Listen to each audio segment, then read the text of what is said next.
بسم الله الرحمن الرحيم.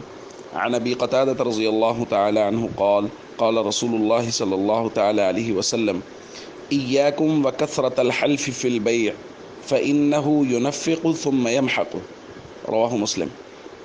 رسول اللہ صلی اللہ علیہ وسلم نے ارشاد فرمایا، چیزوں کو بیچتے وقت زیادہ قسمیں اٹھانے سے بچو، کیونکہ یہ وقتی طور پر نفع دے گا، بعد میں نفع مٹ جائے گا۔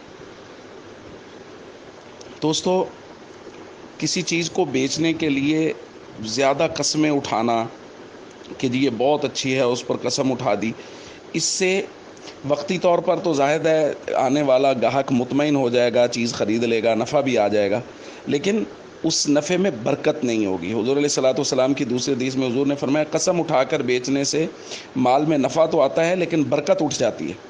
ایک حدیث میں حضور علیہ الصلوۃ والسلام نے فرمایا، 3 قسم کے لوگ ایسے ہیں، لا یکلمہم اللہ یوم القیامۃ ولا ینظر الیہم ولا یزکیہم ولہم عذاب علیم۔ 3 لوگ ایسے ہیں جن کو اللہ تعالیٰ نہ ان کی طرف نظر رحمت فرمائیں گے، نہ ان کا تزکیہ فرمائیں گے، نہ ان سے کلام کریں گے، اور ان کے لیے دردناک عذاب ہوگا۔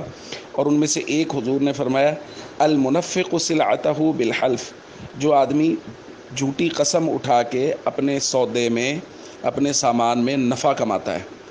تو قسم اٹھا کے، زیادہ قسمیں اٹھا کے چیزوں کو بیچنا، یہ برکت کو لے جاتا ہے۔ اور برکت جانے کا مطلب یہ ہوتا ہے کہ پیسے تو، مال تو اتنا ہی رہتا ہے، لیکن اس سے ضروریات پوری نہیں ہوتی، انسان پریشان رہتا ہے، دل گھبرایا رہتا ہے، ہر وقت فقر کا ڈر پڑا رہتا ہے۔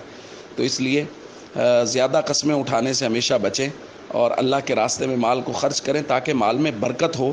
جب مال میں برکت ہوگی تو دل مطمئن ہوگا، ضروریات پوری ہو جائیں گی، چاہے مال تھوڑا بھی ہوگا۔